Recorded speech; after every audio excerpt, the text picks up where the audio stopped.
guushiisu waa guushayda, geesinimadiisuna waxay i tahay gobonimo.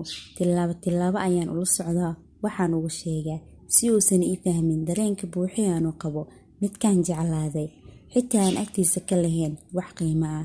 Waxaan ogaaday inuusan dan iga lahayn, welina kama baabi'in qalbigayga. Mararka qaar waan ku xanaaqaa, sababtaan u xanaaqina aanan garanaynin. Mararka qaar waan u qoslaa si aan u noqdo farxadiisa qayb ka mid ah. Mararka qaar dhiirigelin ayaan wax ugu sheegaa sidii miday hooyaday dhashoo kale.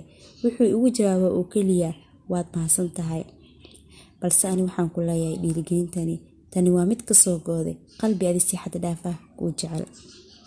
Xitaa waxaan u sheegaa waxaan anigu qaban karin si uu u gaaro asiga hadafkiisa.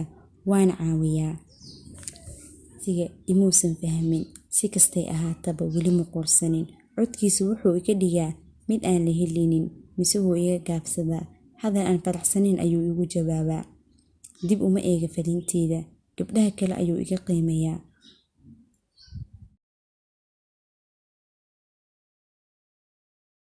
dambeyntii waa tanaa natiijadaada. Waxaad ogaataa inaan kaa maarmo, wax kastan aan ka maarmo oo aan ka ahayn Allah subxaanahu wa tacaala.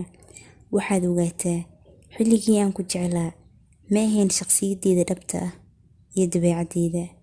Waxa ay bedeli oo keliya waxa ay tahay jaceylka xad dhaafka ah ee aan adigu qabo. Waxaad ii fahantay xilligii aan si xad dhaafka ah kuu jeclahay inaan ahay qof maangaaban. Waxaad ii fahantay inaan ahay qof daciif ah. Xilligii aad ogaatay inaad tahay dooqaygii, waxaad iga dhigtay qof ragoo idil baahi u qabo. Saaxiib, maalin ayaad ogaan doontaa shakhsiyadeyda dhabta ah. Waxaadna ogaataa inaadan helaynin qof sideedoo kalento u qalbi wanaagsan.